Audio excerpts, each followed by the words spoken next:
مهمترین شیرینی نوروزی که یک رمز نوروز است، این سومنک می باشد. سومنک تنها در ایام نوروز پخته می شود. در عرفیت می گویند که سومنک 100 درد را دوا می باشد. حالا خاله میرنبی به ما طرز آماده نمودن سومنک را می گویند. مرحمت خاله جان. وقتی که رسم این تاجیکان همی وقت نوروز های سومنک همو آماده میکنه به همین نوروزی 10 روز پیش همین گندم تر میکنه موده. بعد 10 روز در تای بارون میمونیم. وقت سوزه کرد بعد چکیدنش آماده میشه. بعد که چکیدیم ای خروکای و تله تیار میکنیم، چنگولی تیار میکنیم، کلچگیش تیار میکنیم. آراستن دسترخوان نوروزی نیز یکی از عنعنه‌های دیرینه تاجیکان میباشد که در خود تمام رنگ و تراوت بهار و جشن نوروز را تجسم می‌نماید. در میان دسترخوان ماندن سومنک معنای سرسبزی و خرمی را داشته، همزمان رمزی شکرانه از نعمت‌های خداداد طبیعت است. طبق سرچشمه‌ها در آغاز پیدایش جشن خجسته نوروز آن 30 روز جشن گرفته می‌شد و 15-20 روز پیش از تنتنه نوروز آمادگی به آن شروع می‌گردید. اولین روزی گذاشتن سبزه سومنک که گندم را تر کرده برای سبزیدن می‌گذاشتند 25 روز پیش از عید نوروز صورت می‌گرفت. در بابت از کجا سرچشمه گرفتن سومنک اطلاعی فراخ موجود است. با روایت در عرفه آمدن نوروز در عهد قدیم کشاورز به زمین دانه گندم می‌پاشد تا از حاصلش زندگی اهل خانواده را پیش برد.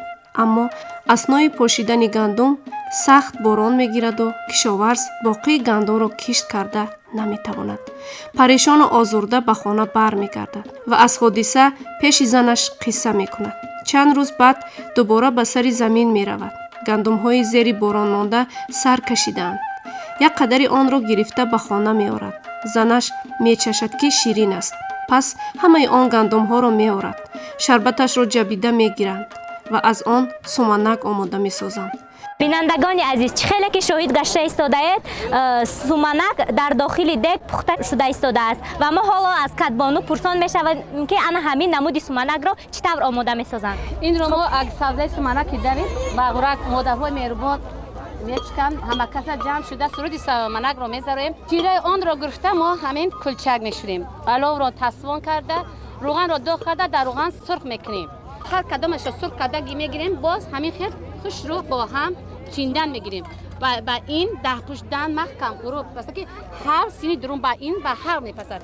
در مدت 30 دقیقه اگر این ما نگاه میکنیم بعد 30 دقیقه با یک این همین خیلی رو گردان میکنیم. این میبینیم که ما این رو باید رو گردان کنیم. اینها بعد 30 دقیقه یک 10 دقیقه دیگه میستد میگیریم. در همین خیلی میبینیم که آماده میشود. ما با این با مسکه تازه که فصل بهار است، رسیدن فصل بهار است، مادران مهربان که میکشن مسکه حرکتی چنگالش رو تیار میکنیم. این از ماماهان بیبی های ما که آمده است به این دوره ما از مادران خود آموختیم. من هم کوشش میکنم که همچون یک آموزگار به این شاگردانم همین طرز تیار کردن سومنک را بیاموزن که در آینده در زندگی عالی خود دشواری نکشند. در برابر این سومنک برای سلامتی انسان بسیار مهم است. زیانی ندارد، این فایده آور است. در میان مردم این طعام ملی فرهنگ قدیمه ما با نام‌های گوناگون ذکر می‌شوند. جای آن را سومنو، جای دیگر سومنک و برخی سوملک می‌گویند. در مجموع همه این از قدیم بودن این سنت نیاکان درک می‌دهد.